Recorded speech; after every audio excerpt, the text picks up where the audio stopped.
Remember those memes a couple of years ago? What the audience thinks I'm doing, what my parents think I'm doing, and what I actually do. When non-musicians are asked, they might think when it comes to composing, we are just creative and things come from nowhere, out of the blue, music is invented and made up. But as composers and music makers, we know no, things are not just made up. Most has been done before, and there are a lot of rules, and the most things we do apply to rules, and there's a lot of things we have to do around our core duty. In this video I want to talk about what we actually do, all the things which belong to the life of a composer and nobody thinks about. Like, subscribe, comment, share, get in touch, stay tuned. Okay, so let's get straight into it. How do you start your day? Do you wake up and grab a coffee and sit for Facebook and Twitter, or do you read the papers or browse online news, or do you take your dog out for a walk, do sports, or do you prepare your baby's meal? Many years I used to get straight to work, preferably early morning, armed with a coffee. I worked from 7 to 12 or 1 p.m, had a pause and hit it again for some afternoon and evening hours. Now my life has changed and I'm in the parenting business, but I still try to structure my day as good as I can. Let's have a look at all the things which need to be done when working as a freelance composer. You're the psychic, you tell me. Take research and make contacts via social media. I know it's a lot. Facebook, Twitter, Insta, Twitch, TikTok and whatnot.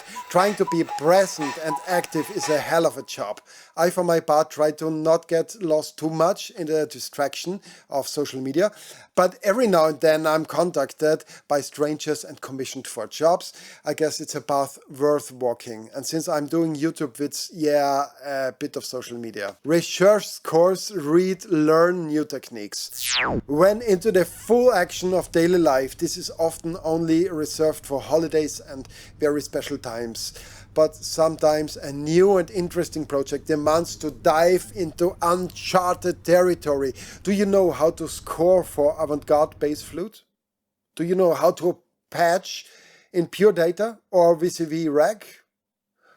Do you know how to achieve this typical Star Wars brass sound? Do you know, yeah, you get it, there's tons to learn. Let's find some time for that. Write applications. Where to get the money from? This question is as old as freelance composing itself, I guess. If your government happens to be art-friendly, you may get lucky with a grant. Try to get the scholarships. Try to get commissioned as artist in residence. Try to place your programs out there on festivals, concert series, for art exhibitions, art and university festivities and celebrations.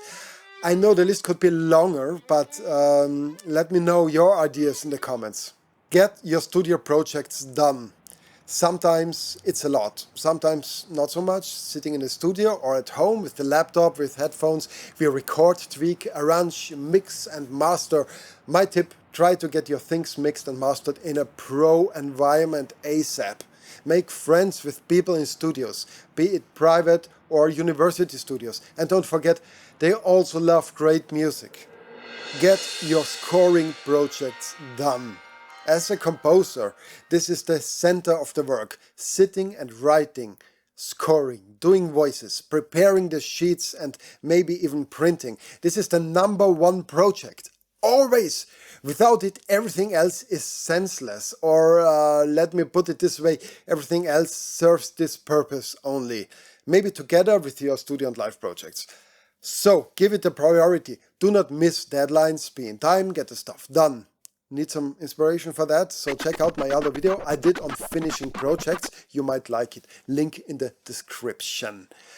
Get your live projects prepared. Not all of us are playing live music, but composers do play in bands or piano in a bar, or even marriages or gigs on boats. We have art projects, we do experimental music and all kind of stuff. Not to speak of all those theater projects. I think that playing live is so essential for composers.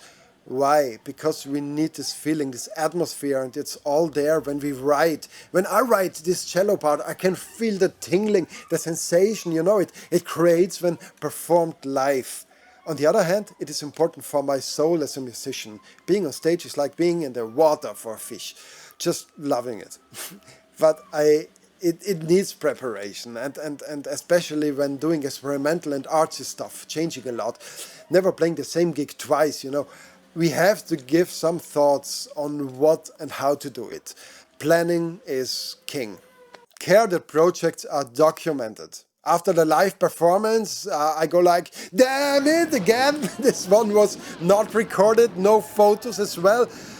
I know this too well, so let's try to document as much as possible, if not for the next album, so at least for the archive. We have to ask friends to take photos if no pro is there, and I know I've had these videos shaky and people talking and me like 3 pixels tall. Promote your stuff online. As the sales of CDs and the interest of people in CDs dramatically descended over the last 20 years, the internet became more and more important. In my opinion, even a single audio file hosted somewhere on a server is worth nothing, not without a video. So YouTube became the format to go.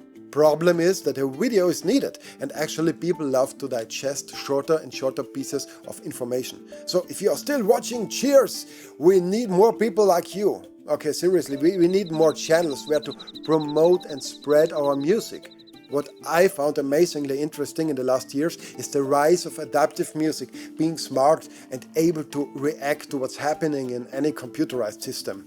And I want to have my sound ready-made for games when I'm a game composer, and I can promote it already adaptively with its full behavior. So this will come up in the near future, stay tuned. Get your bills and books straight. This might be the stepchild of most of us. Doing proper accounting, billing our contractors and getting the taxes done is definitely not one of our most loved duties. But let me be crystal clear here.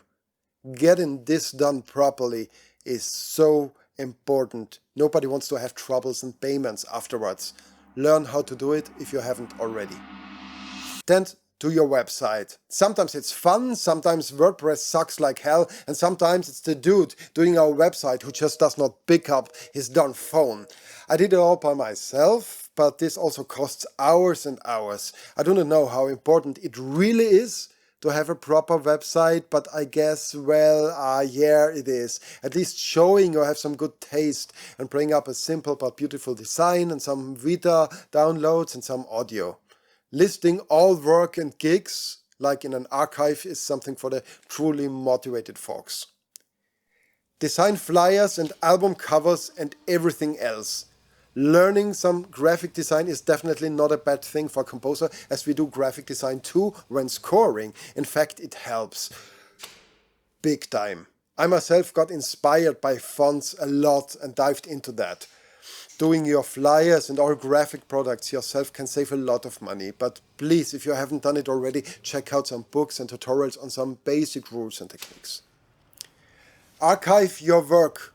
Again, housekeeping.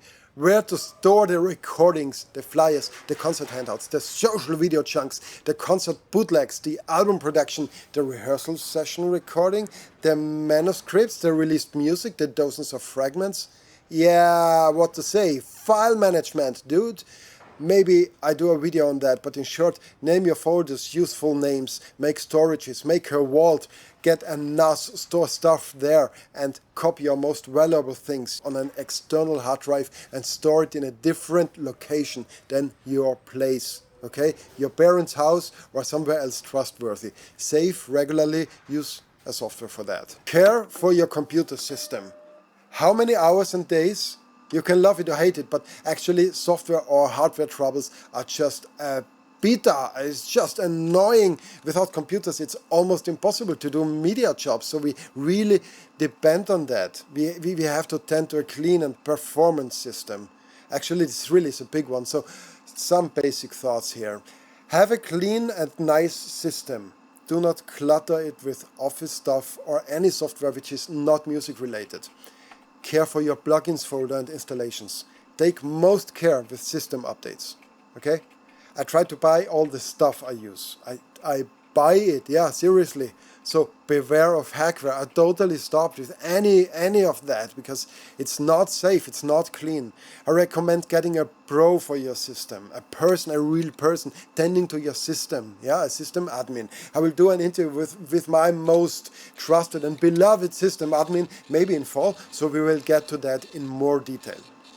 Develop new instruments and setups. A less fun thing again for almost any new project. I try to develop something new, be it a routing I never did, record an instrument a new and exciting way, bringing in new processing and workflow ideas, or even developing new instruments sometimes. Strapping music boxes on top of a spring drum is a new instrument. Routing a recorded hi-hat track into your synth and control the filter in sync counts as new instrument. Being able to control not one but say 8 synths simultaneously via MIDI is a new instrument. Creating a feedback loop in your modular system, also new. Recording your kitchen found pots and cups. Also learning existing instruments is great. I last year tried Celtic harp for 1 month for recording. These tons of software instruments, a pile of shame in most producers' households. Let's take some time and get some focus on the one or the other piece of software we have bought before but merely touched. Do sports. I hate to say it, but getting old and fat is especially a nerd's fate. And we as composers and producers are definitely running into these dangers. I mean, getting old, everybody does, but we have to keep in shape and I have to keep healthy. I got back trouble since I was 25, but since I'm practicing Aikido with all those rolling on the mats, I'm super fine. Let's go out, meet up, do soccer, basketball, yoga, and if no one's around, even jogging and fitness studio. I, for my part, love to have a bit of spiritual practice in my body motion, which gives me some meaning and sense to movement besides numb workout. So practicing any Eastern technique is awesome. Go to concerts and parties to meet others. Yeah, this is a bit of a weak spot with myself, and for some the tip might be just the other way around. Don't go out too much and waste your time being drunk in shady conversations. Balance is the thing. Get your ass out there and hit the lights, and I mostly say that to myself now. Sing, be happy, and listen to the world. What else to say? Fun is everything, and what I have to think of sometimes, the difference between the successful and the less successful is that the successful did not stop their entrepreneurship and work. They did not get frustrated and sad.